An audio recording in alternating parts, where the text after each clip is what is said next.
Hindi ko inakala sa simula na ganito pala ang kwento nating dalawa. Akala ko ay pangkaraniwang buhay, isang pangakong sasabayin at subukan. Napakasaya tayong naging magkaibigan. Tahimik lang ang mga unang araw. Nag-aaral tayong magkaunawaan. Dalawang puso na may kanya-kanyang daan.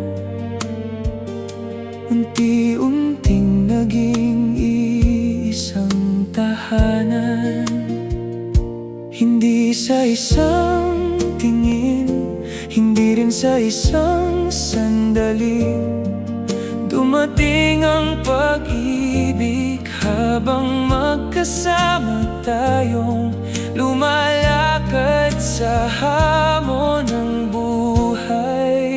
At doon ko nakita, ikaw pala biyayang di ko hinahanap. Ikaw pala ang sagot sa dasal na hindi ko man nabanggit.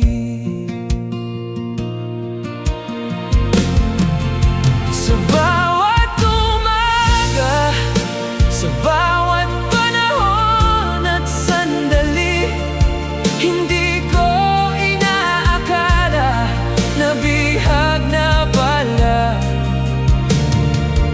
ang puso kong damdamin.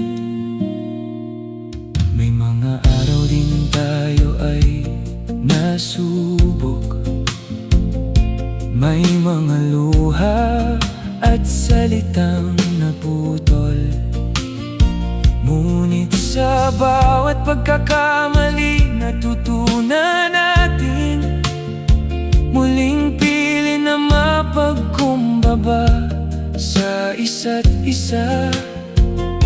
Hindi perpekto ang ating mundo, ngunit tunay ang bawat pangako. At sa gitna ng lahat ng pagbabago,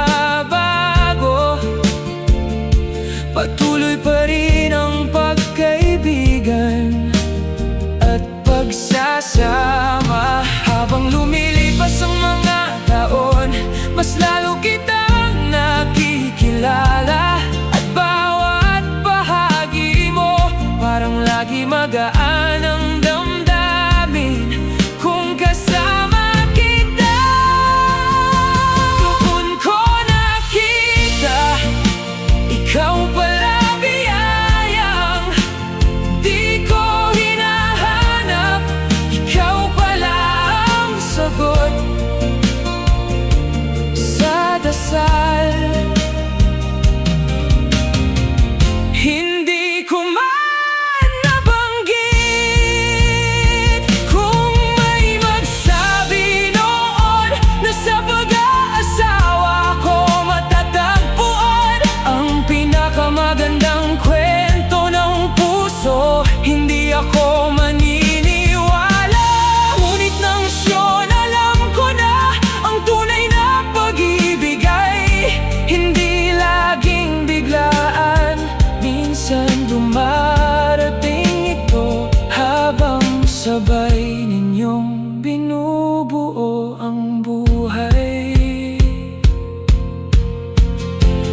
At ngayon masasabi ko, ikaw ang pinakamagandang sorpresa. Hindi dahil perpekto ka, kundi dahil ikaw ang kasama ko sa bawat taon, sa bawat hamon ng panahon.